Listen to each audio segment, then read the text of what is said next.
Good afternoon, everybody. It's August 23rd. Summer skipping away, Pete. Yep. This is Pete Coles, Pistol Pete, and Rich Sutter here with you and in the zone. And we are pumped. August, ready to close out the summer with a great show for you today.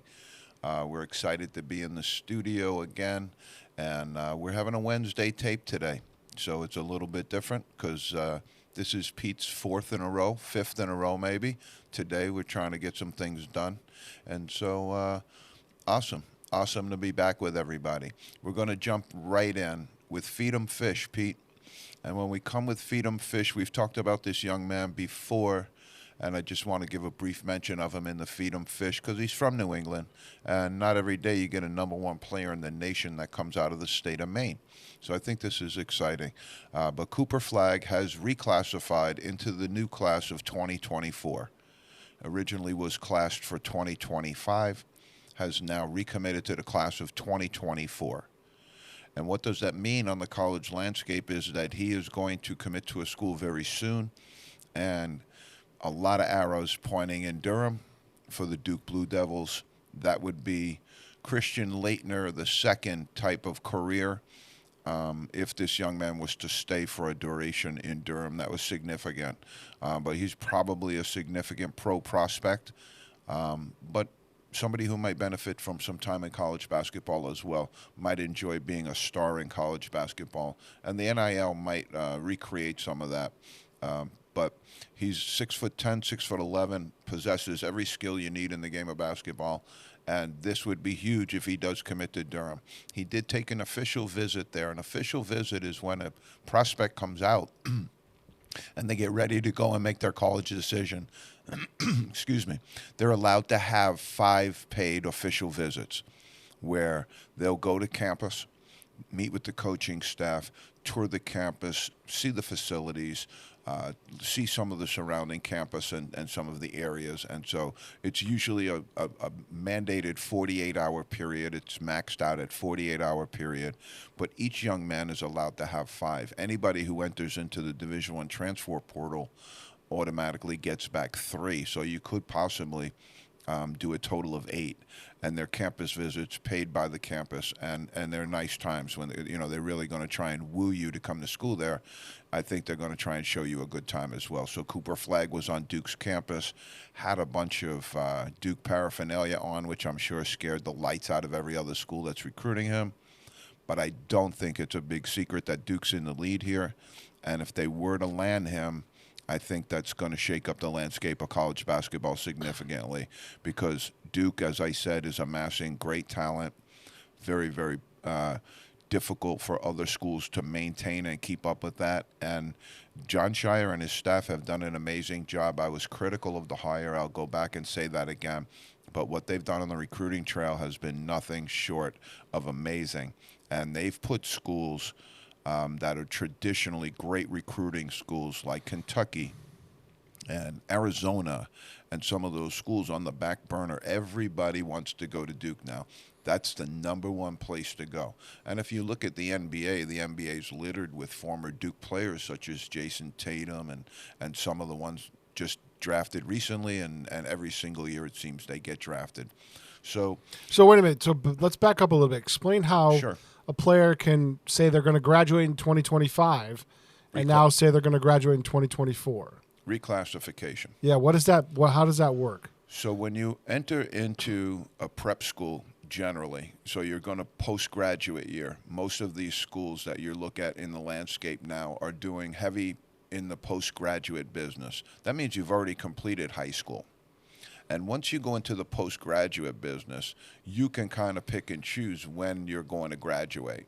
Okay. You want to stick around a little longer. You want to get a little stronger. So maybe your class of 2025, which was what he was originally slated for. Gotcha. But at that time, most of your curricular classwork for your college acceptance, for anything that would, a regents of your state, anything that would qualify you as a high school graduate is pretty much done by then.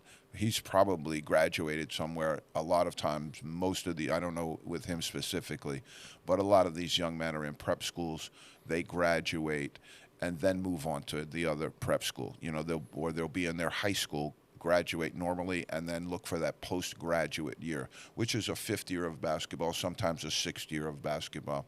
We had some young men that I've dealt with in the past that really were able to work that system significantly, and it was a good system, and it's not necessarily always a PG year because the young man can go into some of the prep schools early. You know, when I was at Archbishop Malloy, Jack Curran had a group of young men that would come to him, where Archbishop Malloy was such a great academic school, had a really rigorous academic standards as far as admission. It was very difficult to get really good basketball players in Queens who were coming there who wanted to go to school there. It was difficult to get everybody there. And so this was a little bit of genius on Coach Curran's part as well, because rather than have them show up in our league and play against us, because they wanted to come to Malloy, but we didn't let them, sometimes that creates a little chip on the shoulder when they come back and play against you later on. Sure. What Coach did was he set up an arrangement with a gentleman by the name of Bill Duryea at the Berkshire School right over here in the Berkshires. And there were a number of gentlemen that were either at Archbishop Malloy at one time, Ron Eford, Abdul Fox, a number of different players that then moved out or didn't get into Malloy originally, and Coach Curran helped them move on to go to Berkshire as well. Bugs Moran, Bobby Moran, who wound up playing at Boston College, was there. Abdul Fox is a really good player in Rhode Island college history. Not Rhode Island College, Rhode Island University. Okay. And Ronnie Eford played at Marquette. And so for those young men, it was an opportunity to get out of New York and do some great things. But that's kind of in the old days, you know, where Berkshire School's not going to get the top Division I players right now. Those places are called IMG, and you know, which is located. We talked in about Florida. that league down in what, You know. Georgia or something. Well, these are actually prep schools. Okay. You know, and when the NCAA, I talk about when they punted on the NIL. Well, this isn't their first punt. They punted on prep schools a long time ago. So this is what I said one time, and people can take it for what it's worth. If you have 6 basketballs and a minivan, you're an AAU coach. If you have 12 basketballs and a storage unit, you're a prep school. So these schools would start up all over the places. I have seen transcripts come across on the equivalent of a bar napkin from some of these places. It's they start up anywhere they want. The accreditation process takes a long time. But what you're also having is you're entering into a significant area where there's somewhat fraud being committed, because they're talking to these parents and these young men about different things that they're going to do with them, and then they don't materialize. You know, it just doesn't happen. So the prep Right. school route, where there's New England is loaded with great prep schools. New England has Deerfield. New England has Suffield. They have some really good prep schools up here. Yep. But to roll it back in, Cooper Flag probably going to reclass. If they get Boozer also, which I think is going to happen, his dad played there. There's twins. If they get both of the Boozer twins, it's over. It's over for college basketball for a little while. As long as those guys stick around, Duke's going to really run the table, because that's just so much talent. And We start calling them the Duke Goliaths. Well, here was the trick of. Do you remember when the one and done thing came in? Yep. Where they mandated that you have to go to college and you have to do 1 year. Yep. And so it became one and done. And what happened was everybody became, I'm one and done. Yeah. What are you going to do? I'm one and done. I'm one and done. But a lot of those guys where Kentucky says, oh, yeah, you're one and done. North Carolina, 100%. Duke, you're one and done for sure. A lot of those guys are still in uniform. A lot of those guys are still at the school. A lot of those guys finish out their 4 years at that school. And so it's a process where, you know, many are called, few are chosen type thing. You know, it's a recruiting tool as well. Sure. Of course. And the problem a little bit is that it's very difficult to find a reasonable voice in the recruiting trail. You know, when you're speaking to people, because they're saying, oh, yeah, you're one and done. Sure you are. You know, again, you don't want to be adversarial to somebody's dreams. But at some point, somewhere in that orbit, somebody has to be real, because that's why the portal's filled. That's why all of these young men don't make it to the NBA when they were can't miss one and done people early on in the high school scenario. Yeah. And the judgments on that are being done very, very early. You're looking at 18, 19, 20-year-old young men with still a lot of room to grow, still a lot of room for their basketball to grow. So I think that that's, the landscape, obviously, but, that's coaches will use anything. I swear to you, coaches will use anything to try. When they did that Blue Chip movie and they had Nick Nolte in that movie, I laughed so hard because that wasn't that far detached from reality. Sure. That wasn't that far detached from exactly what's going on. Obviously, a tiny bit of comedic twist to it, but Wasn't too far off the mark. it was detailed very well. It was Yeah. detailed very well, and I enjoyed watching the movie a great deal because it really did ring home with a lot of things that I had seen, a lot of things I had experienced in my lifetime. So what I wanted to go into today was records, and I love records. I like records like the Rolling Stones, Bruce Springsteen, and can I throw that in there, Pete? Thursday night, Jordan and I, my Rock and daughter, roll. rock and roll, Springsteen. We're in the house. If anybody's listening, New York City Serenade is my favorite song. So let's see if we can get that together. Let the boys practice for a little while today and see if you can get it ready for me for Thursday. And so what I wanted to talk about were records in basketball, and I wanted to talk a little bit about, we'll go into the NBA first, but then some of the records in college basketball are really, really cool and significant. And I want to talk about that a little bit today. And I think that's going to eat up most of the show. Okay.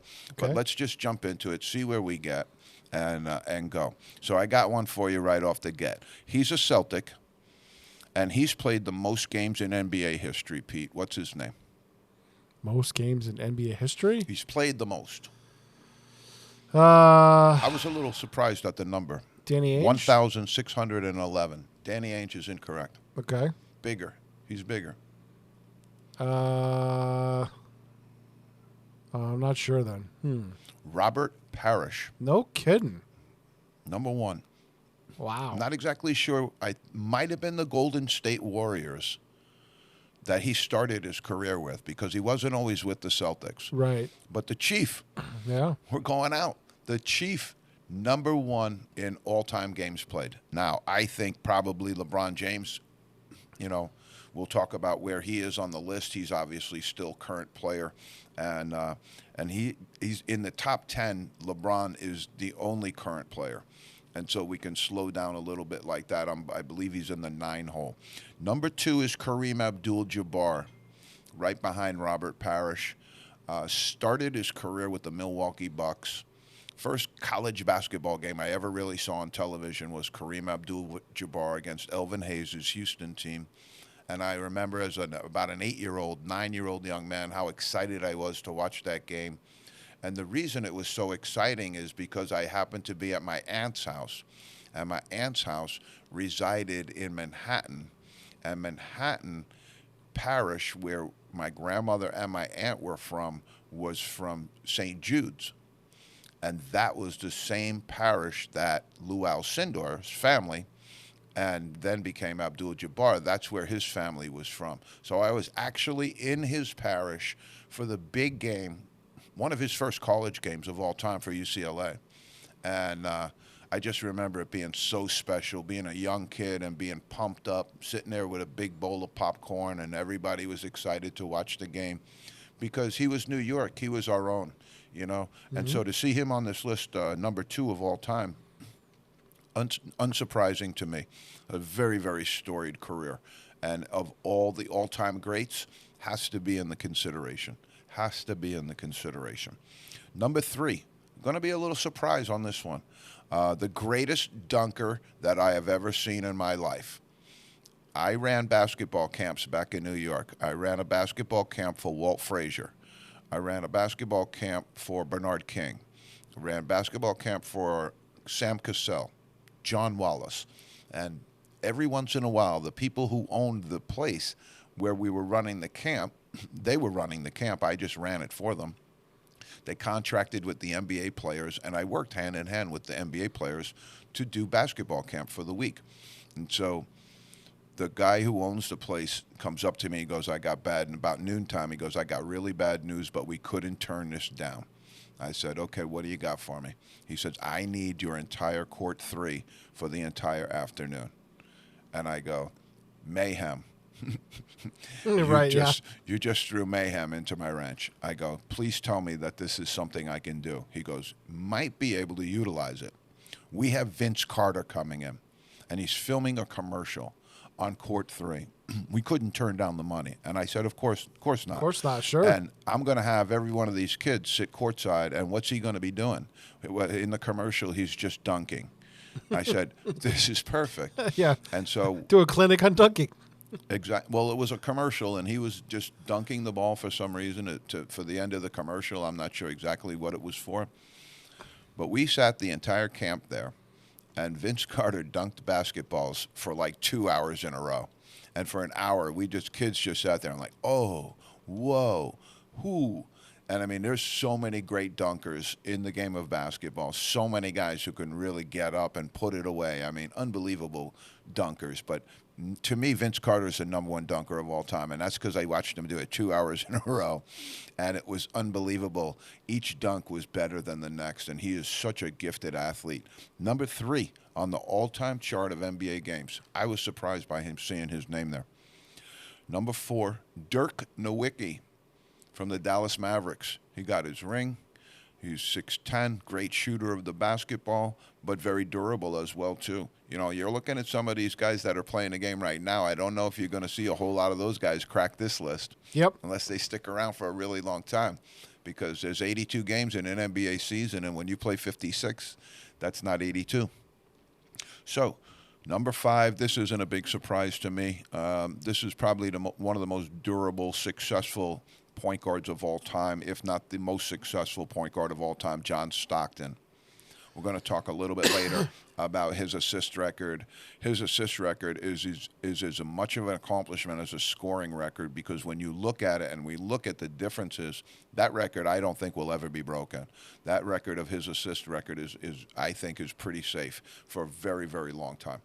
You never know, but I think it's going to be pretty good. Karl Malone, number 6. It's Wait a funny. minute. Before we get too far, I found it.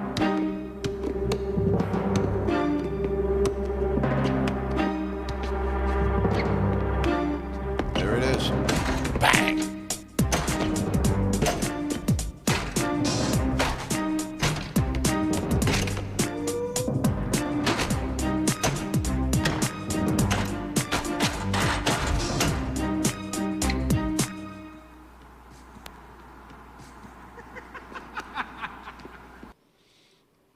That's Richard Jefferson with him. It's so funny. I found it's it. So funny to see that, Pete. That was a great catch. That was a great catch. And number 6 on the list, right next to John Stockton, is Karl Malone. Now you'd expect Karl Malone to be in there because he had a very he was durable, long career and very durable. Sure. And he was just muscles on top of muscles, but also, which is rare, is when you see a player with the type of muscle structure that Malone had, generally good hands don't follow that. Big guy, really muscular, strong as can be, but great hands don't usually accompany that other skill set. And with Karl Malone, he had NFL tight end type hands, because Stockton was an unbelievable great passer, but catching that ball's not easy when you're on the move like that off a pick and roll. And that's where they made their bread and butter, was off that one play pick and roll, and the two of them just were like peanut butter and jelly on it. They were just so good. So they're both record holders because of that arrangement. Kevin Garnett, number 7, love it. Former Celtic, great player. Believe he came into the NBA without college. I believe he was one of the players, one of the high school who players, came straight out of high school and came right into the NBA, and really, really, really great player. The championships that he won with the Celtics were exciting for the city of Boston, but he really, really validated himself with his time in Boston, and that was great to see. They had the big 3 there, and he was such a huge part of that. I really loved that group. I really liked the way they looked. I was a huge, huge fan of Larry Bird, Kevin McHale, and Danny Ainge. You know, I was that when they have that 3-piece triangle action working, when you have Shaquille, Kobe, and some of the other pieces that they had in their triangle. That's when it works really good in basketball, when you Yep. can really get that triad working. This next one in number 8's a surprise. Spent most of his time with the Atlanta Hawks. Kevin Willis, big man, played inside. I'm a little surprised, but he did have a very lengthy career. But great player. But the funny thing is you don't see a lot of the great players on this list right here, the ones who stuck around and keep going. Yeah. 9, LeBron James, and he is clearly, in the context with Abdul-Jabbar, of this group. Vince Carter's a great player too. Stockton, great player, but he's the best player on this list, and he's 9th. Jason Terry comes in at number 10. So I want to move on to points. You had LeBron just recently took over Kareem Abdul-Jabbar's point record. Yep. Which is pretty significant. I want to read you the amount of points that Kareem had. He has 38,387 points. And LeBron James broke it, obviously is currently playing. And when you add in the season totals that he'll have, he doesn't show a whole lot of sign of slowing down to me. Either mentally, he still seems to like it. He still seems to love the game. And he doesn't show a whole lot of sign of slowing down physically, although obviously with the amount of miles, he's slowed down some, but he was so good to begin with. That's like slowing a freight train down just a little bit. He became a better player when he slowed down a little bit as well, too. He's making better reads, and his turnover numbers are better. But I think, when you see him on this list of having, shown up, and I'll tell you one of the things as well, too, Pete. This is something that I think is a little bit important. When you're LeBron James or you're Michael Jordan, fans pay for that ticket to see you. That's why when you come to every single building in the NBA, that building is sold out. The Celtics will play the Dallas Mavericks a couple of days before a holiday, and that game might not sell out, although Boston Garden does a great job. But every single time, every single night that LeBron James shows up in an NBA arena, that night's going to be sold out. Michael Jordan was the same thing. I think, and it's Pollyannic of me, I'm sure, because they're talking load management, and I'm talking some kid bought a ticket to come see you. Yep. And so that's where the whole dichotomy of the thing is. But I'm happy to see his name on this list because it solidifies him in my mind. Pro wrestling learned that eons ago, is they don't necessarily come to see the undercard; they come to see the top of the show. And if you're the star like Steve Austin, they're coming to see you night in and night out. You're filling that arena. No doubt. Back in the day, my guy Louie used to run wrestling matches out in Queens, and he says, "Richie, you got to come out. You got to see my. I'm having a big event." One of his wrestlers doesn't show up, and now he tells Tiger Chung Lee that he has to go twice, and it's cool with Tiger because Tiger's going to pick up another payday. Yep. Gets a double fee for his appearance there, but Tiger was a little incensed that he had to take an L twice. He was looking maybe for the split that night, and unfortunately, the guy coming in was one of their guys, and needed the win. Yeah, might have been the Sheik or somebody. Might have been Dick the Bulldog Brower was my guy back in the day. I was never a big wrestling fan, but that guy, he was unbelievable. Yep. To find out that he went to MIT. Or one of these great schools, that he was a genius. That absolutely. George Animal Steel was a college professor. That's who I'm talking about. Yeah, George Animal Steel. He used to bite the bull ring. He used to chew on the thing on the bull ring. He was one of the smartest guys in all of sports, and it was just a huge. It just absolutely blew my brain right out the side of my earlobe when I heard that, and I thought that was so cool. I was like, this guy's got everybody fooled. Yep. This guy's got the world fooled. Okay, so we're at LeBron, number 1 in points. Going away. And he's running away. And there's not really a whole lot. You're going to see there's not a whole lot of young guys that are going to be up there chasing him anytime soon. His numbers. Do you think anybody will ever catch him? No. Just as a speculation. No, I don't. Okay. I don't. With guys coming into the league younger and younger, yeah, they have that chance, but nobody will be able to eclipse the amount of time that he's spent in the league because he was of a class that came out when they were allowed to come right into the NBA without going to college. He was the last of that class. And so his opportunity to max out and play games and his ability to stay healthy, train himself, and stay relevant is exceptional. So I don't see anybody right now on the horizon. You know, could Curry get there? Maybe. You know, Steph Curry. Maybe he's the greatest shooter in the game right now. But I just, no, not at the, I mean, we're talking 38,000 points. We're talking Kareem Abdul-Jabbar. You just jumped over him on Mount Rushmore as far as points.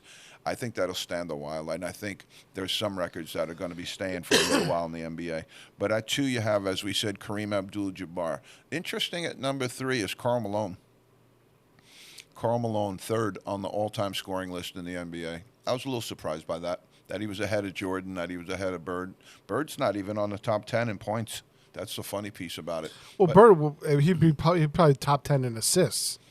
he might be. Let's see what happens. I don't think the funny piece is that it's funny. I said you have him as the greatest player of all time, and it doesn't look like he's in any of these statistical top 10 categories. And so I'm gonna go back one of these days and build a mountain of things for you to defend on that you know that I will show you what I'm talking about.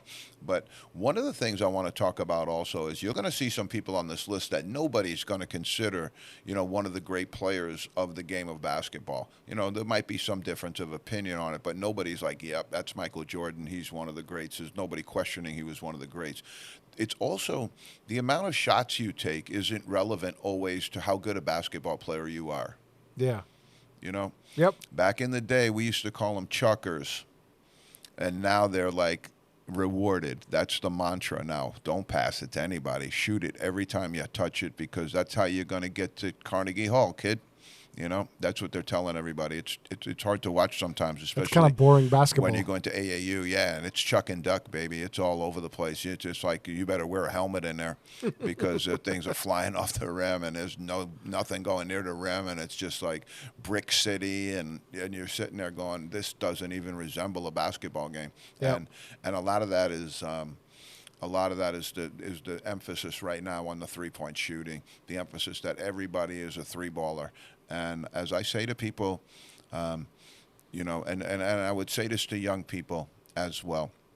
And so in our gym, we do qualifications to try and get to this thing where we can establish who our best shooters are, and that's who we want to take the most shots. That's who we want to take the furthest shots away from the basket as well, our best shooters.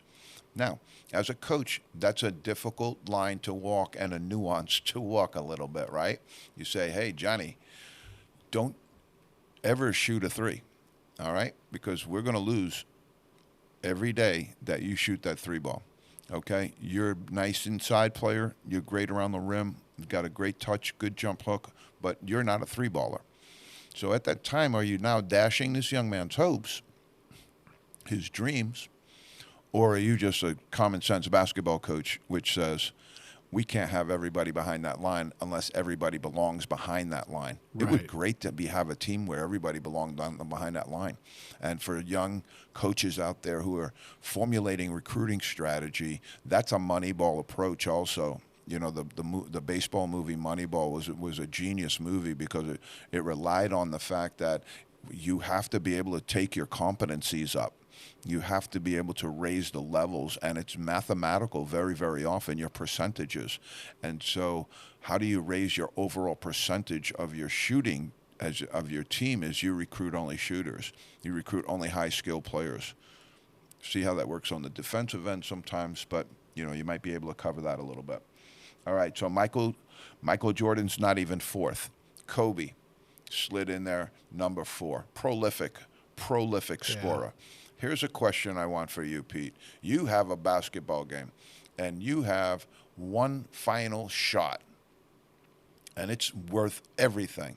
A championship is on the line. You're the coach. Who are you picking out of all the players in the world to take that one shot? I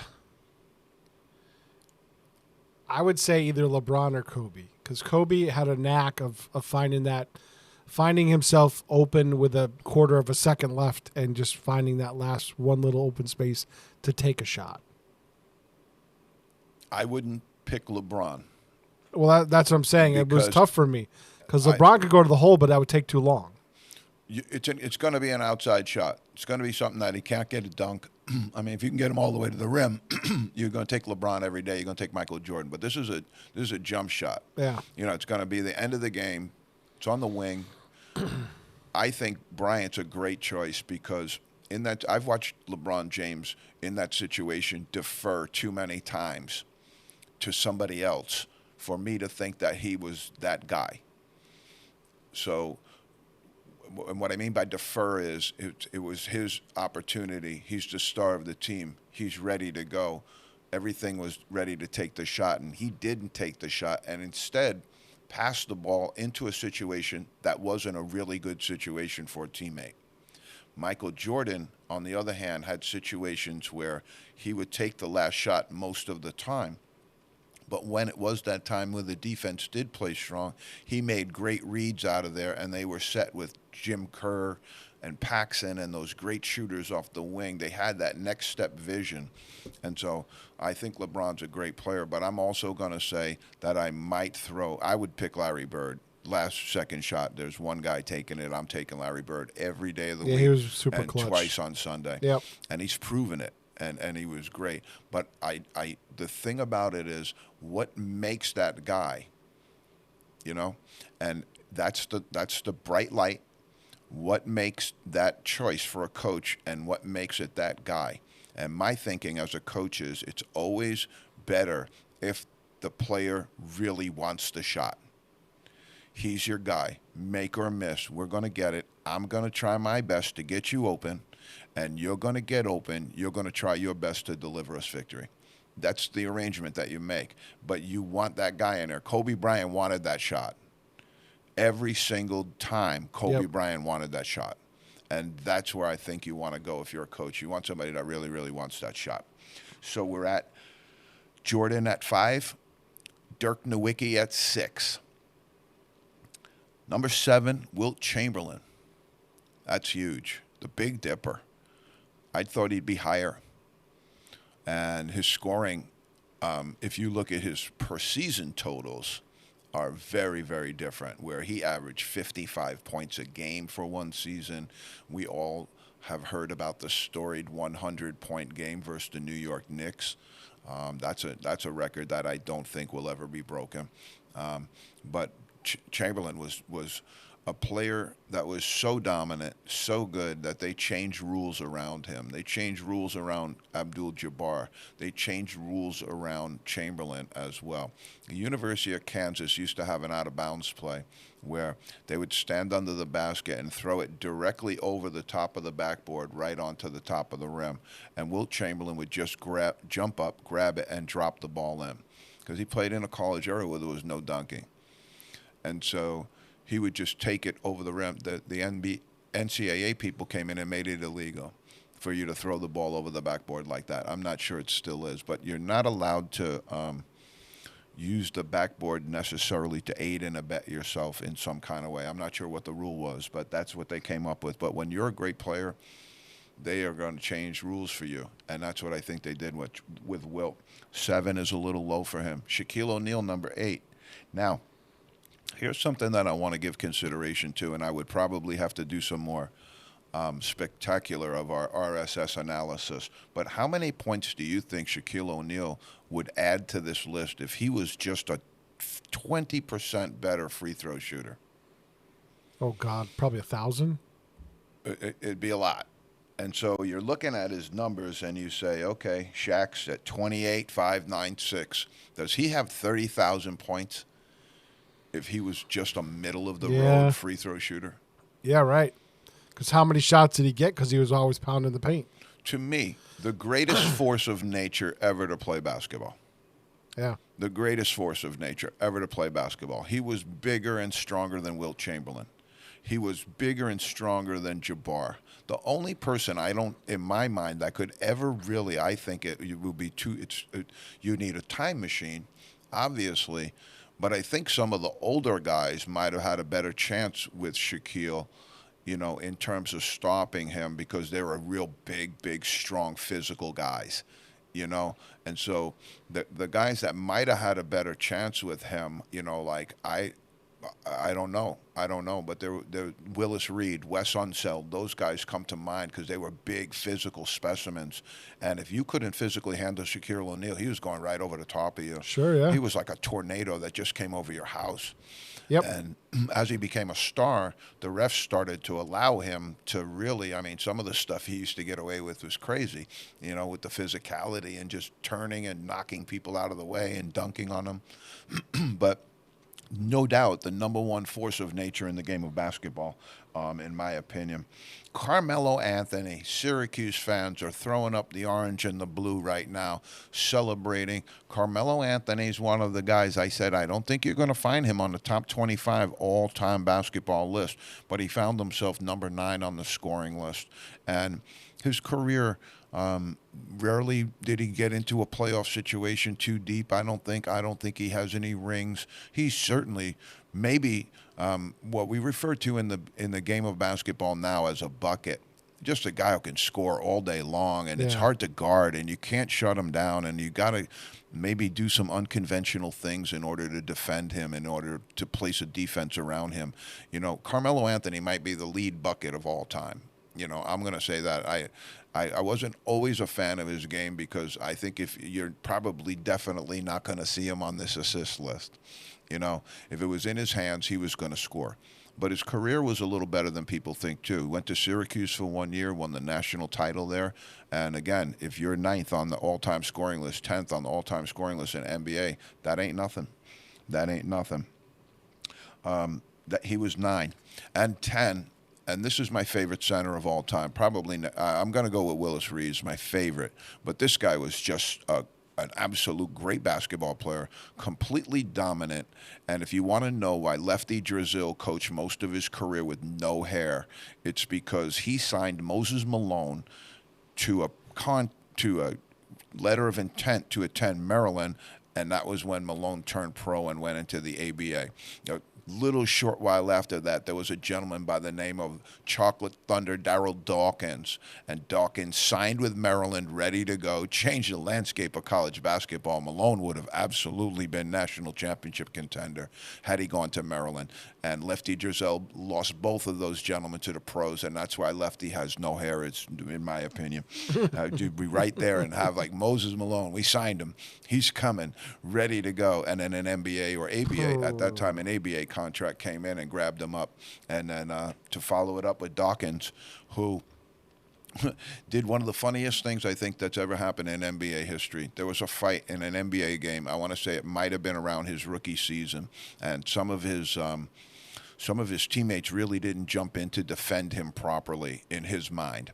And there were a couple of guys from the other team that were taking shots at him from behind, and he felt like, and I could see his reasoning on this, you're my teammates. You're supposed to watch my back here. Sure, yeah. But he was such a big guy, they probably thought, man, this guy don't need any help. We can go sit on the bench, and this guy can kill the whole team.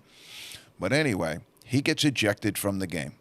When he gets ejected from the game, he is now 7 foot tall, 325 pounds, and he's angry. Of angry.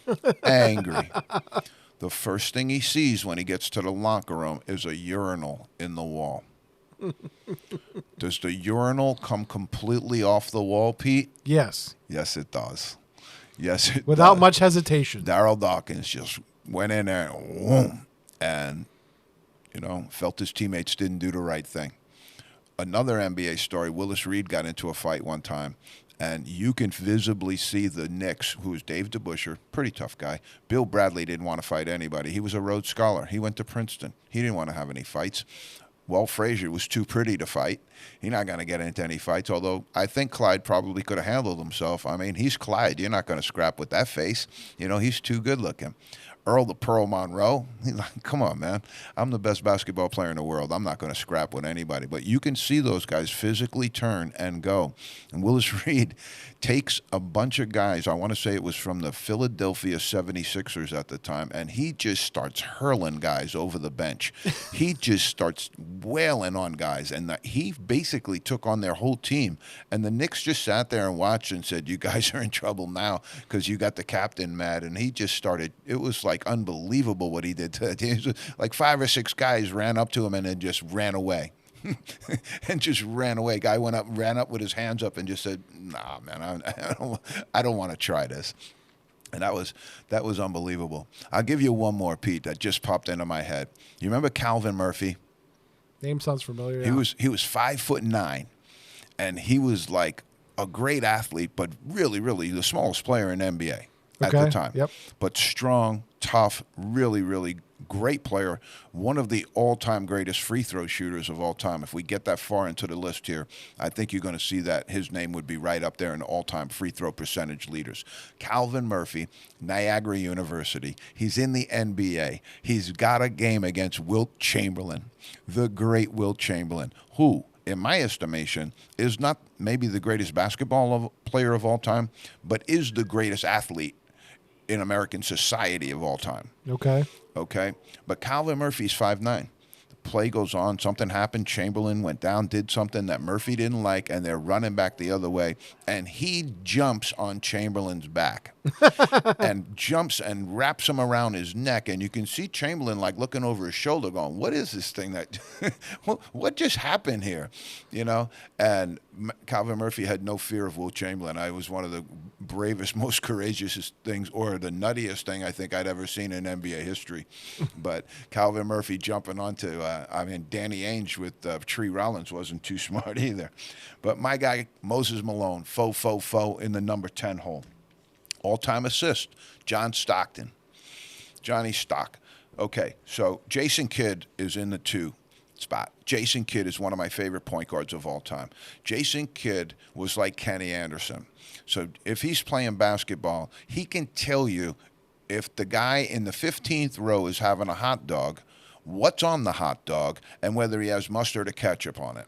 That's the kind of vision Jason Kidd had. Now, he's number 2 on this list behind Stockton, and I'm going to give you the numbers. Stockton is 15,806 in assists, and Jason Kidd is behind him with 12,091. Wow. That's unbelievable. Now, here's the rub. You got 2 guys right now, NBA players, that are in the 3 and the 4 spot, which they have the best chance to do it, but it's going to take some significant durability on their part in order to accomplish this. So number 3 is Chris Paul. Still active. Yeah. Great player. Great guard. Has a lot of talent around him right now. Mm-hmm. And so if you're an assist guy, you want great shooters. So he's with Golden State. He's going to be hitting Curry and Thompson and those guys left and right. I still don't know that he gets over the top. LeBron James is 4th. That's unbelievable. That's a testament to his ability to share the basketball, because people want him to score the ball. People know him from his ability to win games and score the basketball. But to be 4th on the all-time assist in the NBA, it just solidifies him as one of the greats. And you're seeing some of the people that are talked about. You don't see Michael Jordan's name prominently here, in too many of these different spaces. Obviously, he was on the scoring list, but 5th, 6th maybe, and LeBron's above him in assists. Steve Nash, number 5. Another Canadian point guard, tremendous. What a passer. Phoenix offense, it was a hybrid offense, one of the first to come in, where they said, we don't really play a lot of defense, but we will smoke you on offense. We will just come down the floor and smoke you on offense. And they did. They did. They were great. So Mark Jackson, my compadre from New York, Queens, New York. Small footnote, I was actually Mark Jackson's host on his visit to St. Bonaventure when he came up to visit us. He signed with St. John's later that year with Coach Carnesecca, but he came and visited us at St. Bonaventure because we had a lot of New York guys on our staff at that time, and his coach, Patty Quigley, was a guy that we were tight with. And so he came up, and I had a great time with him. Great young man, still to this day, really, really good person. Not sure what happened with his NBA career, but there's some speculation there that's a little bit off the path, as they say. So now you got Magic Johnson and Oscar Robertson back to back. They go 7 and they go 8. Now that's some basketball right there. Right. Imagine that. Yep. Magic Johnson, Oscar Robertson. And Oscar Robertson was the last player besides Nikola Jokic this year who averaged a triple-double. Incredible. There used to be talk about Oscar Robertson that he would play 3-on-3 with his teammates, and he would pick the 2 worst teammates that he could find. They would play the game to 11. They would be losing 7-0 because his 2 teammates were taking all the shots and missing everyone. And then Oscar Robertson would take every shot and beat the other team 11-7. They brought him in with Kareem when he was a young rookie in Milwaukee, solidified that lineup unbelievably, and got them the championship. There's no championship for Kareem as a young player in Milwaukee. With Dick Costello, former Utica coach, was coaching that team. No way they get a championship unless they bring in the Big O. I grew up as a young man. I could not think of a better player to watch as far as if you wanted to learn fundamentals and how to use your body. Oscar Robertson was a big guard, and he learned how to use his body, and it made him really, really difficult to guard. That's why he was as prolific as he was in different areas. But when you're averaging a triple-double, that means you're a guard who rebounds the ball tremendously, and you're also a guard who scores and passes the ball at a very high clip. So the offensive efficiencies, I would love to see that on some of those players that they do now on the players. You know, I'd love to see that on some of the old school guys and see what that looks like. Because Oscar Robertson was just one of the greats of all time. Russell Westbrook is in the 9 hole. I was surprised. He's very, very much maligned, but his career has been unbelievable. His triple-doubles, assist, 9th in assists. He's still playing. Not sure where it is with him as a teammate. You know, I think there's been some bump around that. You know, when they kind of move you around like that as much as they do when you're as good as you are, it makes you go, It makes you take a little bit of thing to say. It might not just be related to basketball. Right. I think the same thing goes on with James Harden, to be honest with you right now. Yeah. He's been in more cities than TWA, and, you know, he just bounces around, and wears out his welcome, you know, pretty firmly, in my opinion. But he went out last week, and he came out, and the general manager of the 76ers is a gentleman by the name of Daryl Morey. And Harden came out in the public sphere, in Twitter and some other places, and called him publicly a liar. And said, well, that'll get you out of town. And said that he reneged on some promises that he made to him contractually and some different things like that. And Daryl Morey has been around a long time. You know, I think he was the guy who posted up the Free Taiwan thing. You remember that one? Yeah. He got in trouble as a general manager by saying something around Free Taiwan, and then the NBA people came in and said, no, we can't be posting that. We're in bed with China. Don't do that. We can't say that. Yeah. And so, but he seems to have survived and gone on, and Philadelphia 76ers have a pretty good roster. I think they could improve it, but he's pretty well thought of as a general manager, but flat out called him a liar in the papers the other day, and we'll see where that ends. I think, Pete, you might be right. If you're trying to get out of town, that might be a good way to do it. There's better ways, I think, especially with a player of his caliber who has trade clauses and has the ability to dictate where he's going. He did say also that he was looking at possibly going to China and playing in China. Stephon Marbury made an unbelievable career leaving the NBA and went over to China, and he's loved and revered in China. Maybe James Harden can do the same thing. I don't know. But Isaiah Thomas is in the 10 hole, and I don't know what the beef is with all of these guys and Isaiah Thomas. I really, really don't. But if I'm formulating an NBA team and I get to pick one point guard, Isaiah Thomas is on my list.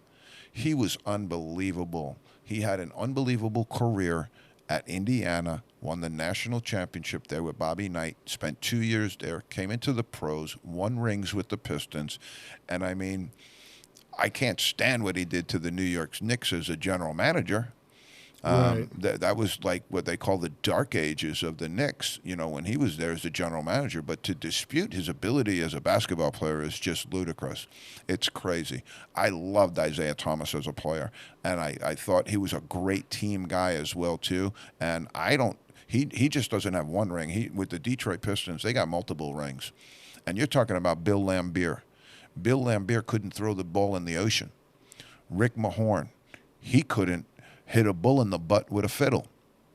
So we're not talking about the biggest lineup of offensive talent you've ever seen, and they won, and they dominated the NBA and dominated it convincingly. Joe Dumars, Isaiah Thomas, but for anybody who sits there and tries to criticize, and I know Jordan got into this a little bit, and some of these other guys got into it, that's crazy, And then Rodman came out a while back and said if Larry Bird played in today's game, he'd have to go to Europe.